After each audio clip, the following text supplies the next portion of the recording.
Kenyan guy, the president. He fired the whole cabinet.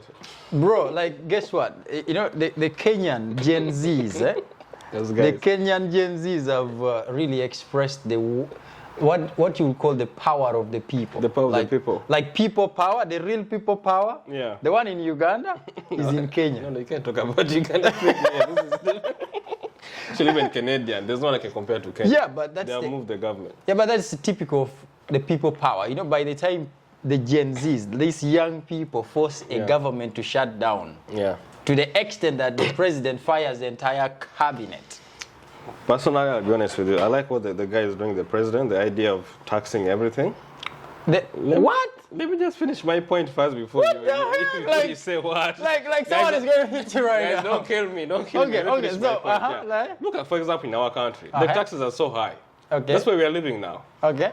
But First of all, what's your country? Canada. Yeah, but bro, like your passport says origin is Kenya. So what are you talking about? I have a Canadian passport. That's you and your Kenyan thing. No, but listen. Yeah. Even when you're Canadian, every Canadian has an origin. We're not talking about origins. Yeah, but that's your origin. My passport says Canadian. Okay, go ahead. So you're happy. You're happy that they're taxing the poor Kenyans. I'm not happy they're taxing the poor. Don't put it. That they'll kill me. Guys, I'm not happy they're taxing you guys, but this is the thing what I'm trying to mean. If you see the situation we have here, the taxes are high, but we see the results. Yeah. I can call an ambulance right now and they'll be in 10 minutes without asking me, who are you, where are you from, blah, blah, blah. Do I have a car? They'll just take me, they'll deal with that later, right? The problem we have in Kenya and Africa, people are taxed, they don't have jobs, the roads are bad, corruption is so high, right? There's no, actually a few weeks ago, the doctors were also striking because apparently their salary hasn't been paid for the 6-7 months. So you can wake up in the morning and say taxing people, and there's no results. Yeah, but you're saying that the taxes, you're pro-tax or you're not pro-tax? Because the idea is good. The government just has to show us the results. So what they would have done if I was in that position, I would have probably say, you know what? As of next month, healthcare is free. Guys, that will calm people down. Then you bring the tax in. Yeah, but, okay. Yeah, roads, there's lights. Or doctors are paid. But they tell something about taxing. Hey, the healthcare is free. I'm not paying anything to take my kid out of the hospital. Yeah, okay. The idea of taxation, first of all, our people, like, we are all from Africa, but then we are not used to this whole thing about tax because we have so much double taxation in Africa, whereby there is a lot of people that you go buy grocery or buy stuff, you're paying taxes, but then the economy itself, like the money in the pocket, is nowhere to be seen, right? So now, if you're taxing people is not like here where we are now. It's good, but then in Africa it doesn't make sense to a poor person that really has to. His main objective is to have how do you call that, ugali? The ugali, the flour, he has to buy the unga, and then he's paying extremely high amount of money for the unga. So now that, for me, in that essence, like, these guys are really resonating with the person on the ground. Yeah. Because at the end of the day, if the politicians are not resonating with the people that they serve, that is the effect. And besides this, any tax has to make sense to the people, but also that's why you bring in something for the people. Yeah, but if you look at it in this way, that the tax. Put it this way, here, the people who work here and people who don't work get the same services. Yeah, unless you want extra. Equally, yeah. Equally, you can't say, this guy's poor, came in the hospital. Yeah. Not even they brought in the dental thing. Yeah, that's what the guy need to do. You need to. Put everything on the same level. But Maurice, do you realize that you're talking from different point of actions? Like, you see, Canada is almost, I don't know how many, 100 plus years old, right? So Canada was born like in 1877. Kenya is 19 something, right? So the economy is like, if you look at the GDP of Canada itself and Kenya, it's we have the GDP of an entire country like Kenya is like a GDP of a province here. A province here is more richer than Canada. We just Kenya. misuse it. Okay, yeah, misusing is very pronounced. 70% like of the money is misused. The worst thing that has happened to our people, which I'm happy for the Gen Zs for the actions that they're doing, because like right now they've realized that the politicians that really take up these monies and corrupt the money, they have woken up, like, to see that the power of the people, and more so young people. And what I don't understand about that, are you following this whole thing? Because who is behind this whole protest? Because I fail to understand it. TikTok. TikTok and Instagram. Yeah, you know, this is the problem. Yeah. There's no leader. Yeah, because no, like there is no lead. Like, yeah, so it's hard even, let's say, even, you know. I'll give an example of other protesting. They always get the leader. And you get the leader. And then it's done. It's done. But now there's no leader. There's just a group of people shouting on TikTok, WhatsApp, everywhere. But how so these young people were able to, like, storm parliament, storm locations that are really, really hard to get, and then, but do you realize, because if I was also in the position of the president, I would fire the defense minister. for, like, truth be told, like, how do you explain the intelligence? Like the intelligence, what was happening, like behind the scenes of where a country has to have some sort of forecast of or knowledge of what's coming. And the intelligence was able to miss that? I don't think it's about intelligence. There's some videos I was watching about the police how they're behaving. It's like also the policemen were supposed to stop the thing. They are working the Gen Zs. Yeah, they're not storming like Ugandan police or other countries. Yeah. They're not making. You hit someone, then you carry them again to take them in the ambulance. Also, maybe also the guys who are fighting are tired. Also, they need help. So the guys, their salary takes 3 months without pay. The guy is sleeping in a hot, the house of the police in Africa. Yeah, the depot. Like, it's called a depot. And so, you meet a guy who wants to make to change. Are you going to arrest him? In front of the camera, you pretend. And by the way, how do you explain, you guys, like, you're Kenyan. I'm Ugandan. Canadian. But, okay, you're Canadian Kenyan. Canadian Kenyan. Yeah, don't let me bring my birth certificate. But at least you're familiar with that. I know, familiar. Now, how do you explain a situation whereby, like for instance, when the guys stormed the parliament, and how do you explain the guys attacking a Uganda house in Kenya?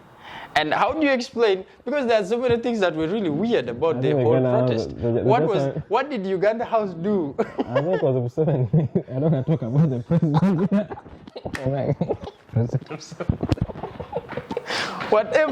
Whatever that I saw was really typical of what Ugandans would wish for. But then guess what? It's happening in the far end and in the near. So now the Kenyans are actually showing East Africans and actually the African continent, African continent, that change is possible. But change can be possible with the trigger of just one small thing. But you know the difference of a Ugandan economy and Kenyan economy is this. Now, most of Kenyans are educated people. Chairman. No way. Like, most of the young guys. What do you mean? We have most of high qualified guys in Kenya. No, but they are very, very highly qualified Ugandans that actually are working in. And let me tell you. Finish my point. No. There are more Ugandans that are highly qualified than Kenyans. No. That would be another topic. You know, the answer is no. You look at your country, look at Kenya. No, you can say Kenyans are very serious hustlers. I can agree. Exactly. That's what I'm trying to say. Yeah, they're hustlers. But education? No. Not so educated. Listen, we have professors that are teaching in Kenyatta University. Teaching, not... No, like they're professors. Like they're teaching you guys. Can I finish my point before you tell me you're professors? look at our country, is more developed than the Uganda. No, okay, country developing, there are many advantages to Kenya, advantages that are attributed to Kenya than Uganda, because Uganda is a landlocked country. And Kenya being open to the coast and near to the sea, there are many development attributes, right? Okay, that's true. So, but also historically, Kenya, when you look at Kenyan historical progress, it's been like the British first docks in Kenya, then they come to Uganda. So civilization might have started from the coast of Mombasa, Tanzania, Dodoma, and all these other places before they reached Uganda. So there are many things. I have the history. Let's not talk about the development for now at the moment, but this is the point I want to show you. Right? Okay. You see, most Kenyans, they are searching for jobs. Okay. They're like which is the same as Uganda too. Uganda has the jobs, but most of the Ugandans can depend on natural attributes. What natural attributes? Like farming. What do you mean farming? But there's also farming in Kenya. No, Kenya's not good at farming. There's farming, but it's not as Uganda is. We supply a lot of. Yeah, you guys have that natural thing. What I'm trying to say, like in Uganda, you can survive natural without going to the office to work. I hear natural without going to. Yeah, like you can stay home. Raise some chicken behind it, and the chicken will grow. And but that is the same thing with Kenyans. No, Kenya don't have that option. Our land is not that good. What do you mean that land is not that good? We don't have that rain. You don't have that green pasture like you guys have. It's different. So what are you trying to insinuate? Uganda can survive without working in the office. Yeah, but does working in office mean that? So that means what does it that mean? Means Uganda will think about, now why will I go strike when I have a chicken at home? No. That is not the case. That is not the case. First of all, you have not yet seen a Ugandan protest. You see, first of all, protest always lasts for one day. You need to know That's why. Longer. You need to know why. Do you know why? Like the Ugandan police and military, you don't compare that military to Kenyans. No. Because those guys shoot to kill, my friend. Yeah, they shoot to kill. Kenyans were shot, but they were staying. Yeah, but not so many. No. Bro, like in just the past election, do you know how many people were killed? Over 150. Well, in Kenya and Uganda? In Uganda. Yeah, but Uganda, you see one bullet, you take off. No, not taking off. Guess what? If 2, 3, 4, 5 people are down, bro, you think twice of coming back the following day. Many people were killed in Kenya too. Trust me, people were killed. Your protest, you can attribute it to the leniency of the military and the police. You think the police. And you just mentioned here that the police were helping, even taking people to the ambulance. What? That doesn't happen in Uganda, my friend. They said also the Kenya, they didn't bring in the military. Yeah, Uganda, imagine. In Uganda, there will be an helicopter flying all over everybody. A tank running over exactly. They will bring an entire combat of a military, like a war situation. It's also developed. It's developed. You guys developed. Never. Really, I feel like even. Have you seen a tank running in Canada, on the street of Canada? No, but why? Because here, like. There have been protests here, which are really bad. There are protests, but the protests are also civilized protests. No. Our protests are still protests of throwing stones, my friend. No, remember that protest we had of G7? There was Black Lives Matter in USA. Yeah. That one was very destructive, of course. There was G7 something, I don't remember when was it. They were really real protests. Yeah, but you see, there are some situations whereby, like, in Canada, where services are provided, the reasons to protest, the protests also take long to be protest. The protests I see, most of them is always those people who are, the green people, the people who like animals to be killed. How do you call it? Like climate change kind of situation. Those are the kind of protests. But now you cannot have such protests in Uganda where people are sleeping hungry. My favorite protest is these guys the vegetarians. The vegetarians? They protest not to cut so they always go in they block the truck which carrying cows or like to be slaughtered. Those climate change guys, they block the road and they sit on the road. No, the vegetarians, they block the cars so that they're protesting. The cars that are transporting animals to the slaughterhouse. Yeah, so they say, why are you treating a dog nicely and you're not treating a pig nicely? That's the protest we had in Canada. So but now, like, when you take protest to the African context, let me tell you. Yeah. The African context is a little bit different from our Western, how we have how different things problems. Problems, like different problems. Like, for instance, in Uganda, the protest in Kenya is more uniform and universal because of one language you speak. Yeah. You see, everyone says Kiswahili, 20, and everyone is collecting, right? If it is a TikTok video that is mentioned about, like, say, okay, we are doing this, we are doing that, we are doing that. It's one language that unites everybody. Yeah. Now, guess what? In Uganda, there are over 56 languages. So how are you going to convince somebody in, like deep in southern Uganda that we are going to protest? The point is, the people who have languages are fighting. Yes, there is tribal kind of conflicts or tribal kind of resentments, you know. So actually, Uganda is too much. Then you have the kingdom stuff. Yes, you do. People respect the. Yes. So now the only thing that can create like if you look at in Uganda, the biggest and the most deadly protest that happened was about the king. If you remember back in 2000, I think 2015, yes, 2005, around that time. Yeah. Is when there was the most significant protest, at least that was ever seen. And but I've seen guys that are so loyal to the king. Yeah, people are loyal to the king, but also time has come, time has evolved. And guess what happens now? But I know this is off topic. How does the king help out in development in your country? Well, the thing is the kingship or the kingdoms. Remember, we brought brought here the Chavazinga, the king of Busoga. So, because historically Uganda was created by virtue of like clustering of tribes. Yeah.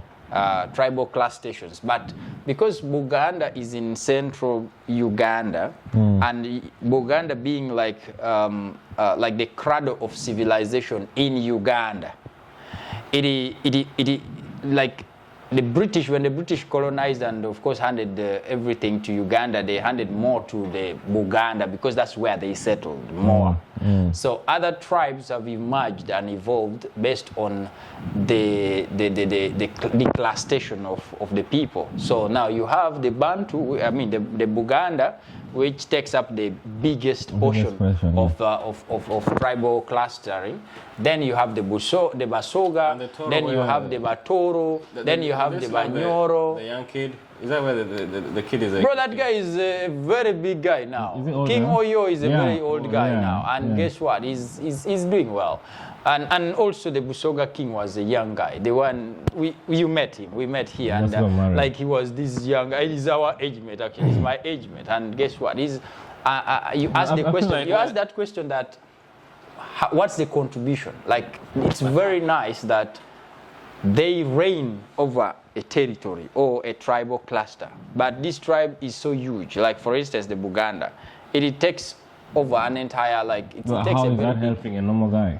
How does it have its cultural preservation and heritage? And besides that, the culture of the people is the responsibility of the king or the kingdom, and preservation of that culture roots back in history. Personally, I feel like I don't know, like even this king stuff. I think there's a thing which Russia and Canada, you know, like we have that thing of religion of the queen or whatever. Yeah. They don't want to take it out. Yeah, because they're saying now things have changed. Paying allegiance is historical. Yeah, but how is it helping? Because now they are saying allegiance goes with money. There's the money they take to the king of British for some reason. That's what I'm asking me. Okay, we have the kingdom of Buganda and Busoga. Yeah. The guy who lives in Busoga, how does the kingdom provide? Yeah, what's the apart from the cultural stuff? Yeah, apart from culture. Yeah, what's their existence for? They have economic attributes. For instance, I'll give you a typical example with the Buganda, because like they advocate also. For instance, if you look at the growing of coffee in Buganda, it is like mostly encouraged from the kingdom perspective. And then when it comes to like say farming land, the kingdom is the biggest landowner in Uganda, like Buganda. It owns, the kingdom of Buganda owns even like most of the government land, which of course the people live in the kingdom land, and they pay some dues to the kingdom And it is a little complex for you who may not understand it, but imagine if someone that where you're living, that land belongs to the kingdom. So that is very beneficial to you because you're literally living on that person's like sort of property. It's like paying a property tax. Exactly. So you're just paying property tax to live there. Okay. Does the kingdom give back?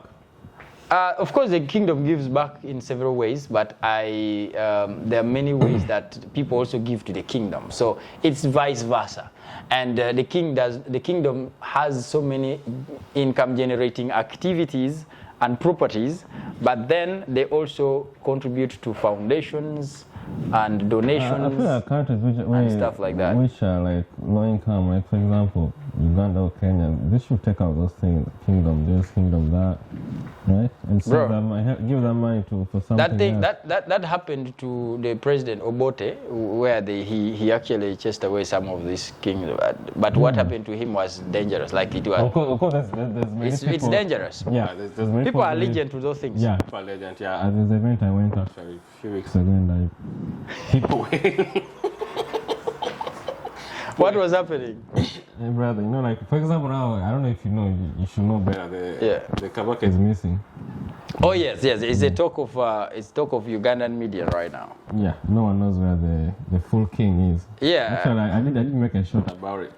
Yeah, but guess what? How is that possible? No, but you see, what most people get obsessed with is, from my own perspective, this is my opinion. Yeah. People tend to get so much obsessed with the situations to the extent that they lose focus and understanding of the actual reality. Because the reality is the king is a human being and he falls sick, right? The only problem that is there is that people have taken it in a different dimension, and also the communication that is supposed to come officially from the responsible persons are not being communicated responsibly, like in terms of making sure that they answer to the questions that people have.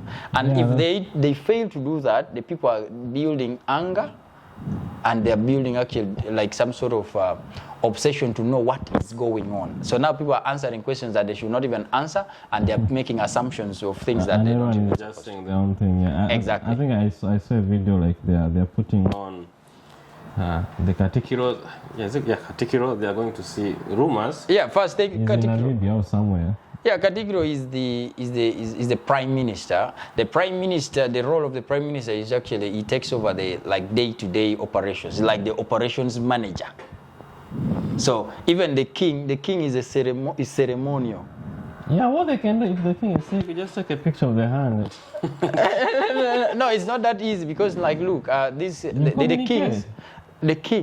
king.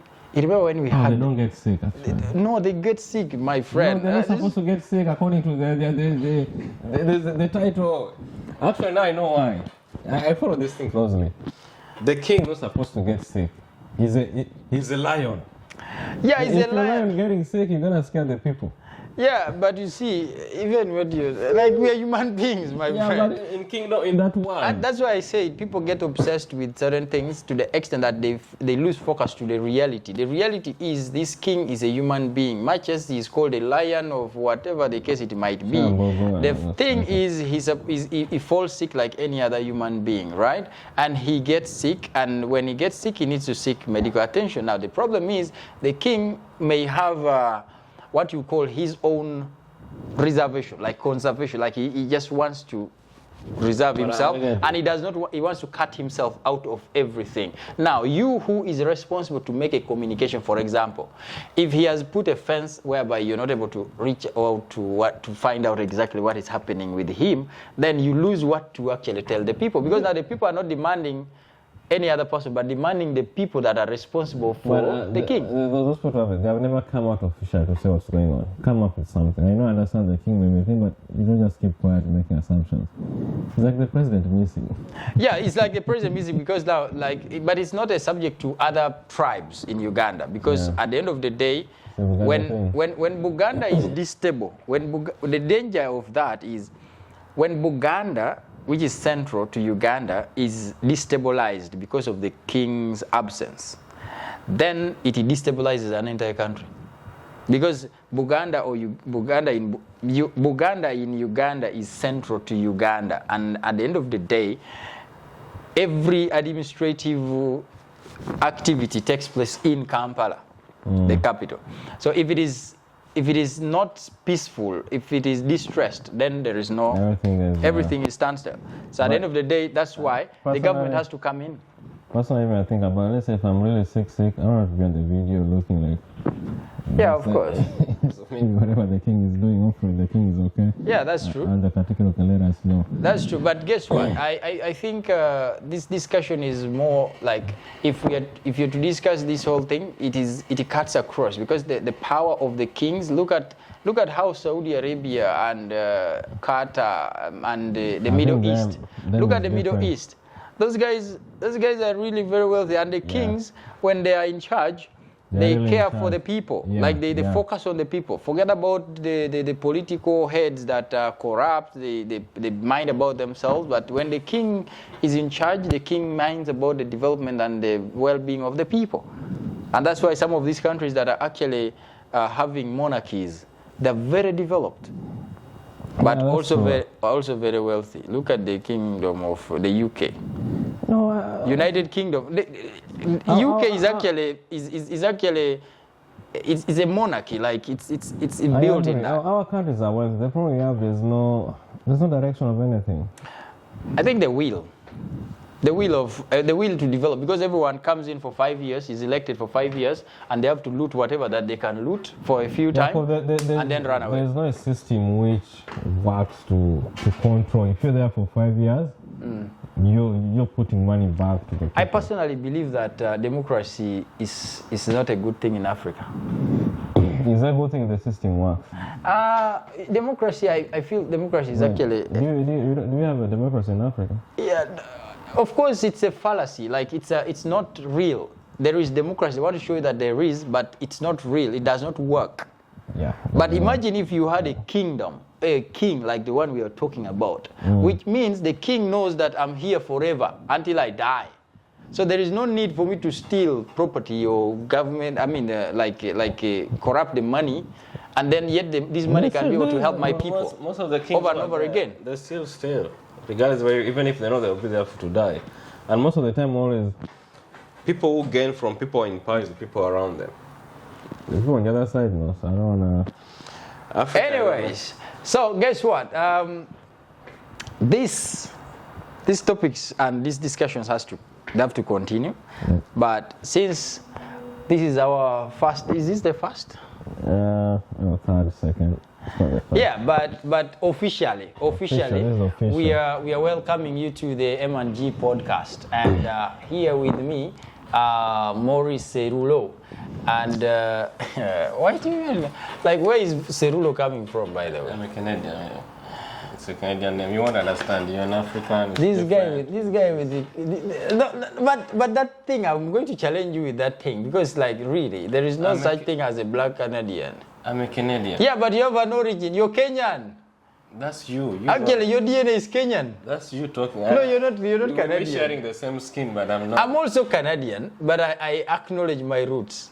So please, you acknowledge your roots. Please. I have a Canadian passport. I'm a Canadian. All Kenyans out there, look at this face. Look at this face properly. When you see him on the street, I'm a Canadian. Please tell him that he's Kenyan. No. Because he seems to be corrupted. And actually, you've been brain drained. Oh my God, my brother, you've been brain drained. If I come down there, I'm coming to visit. I'm coming as a tourist. Guys, just know our brother here. I'll be coming down there to see you guys. I'm able to show me around what's Kenya like, what's Uganda like. And I like your country, by the way. Guys, subscribe, follow us. We are coming next week. All right, ciao.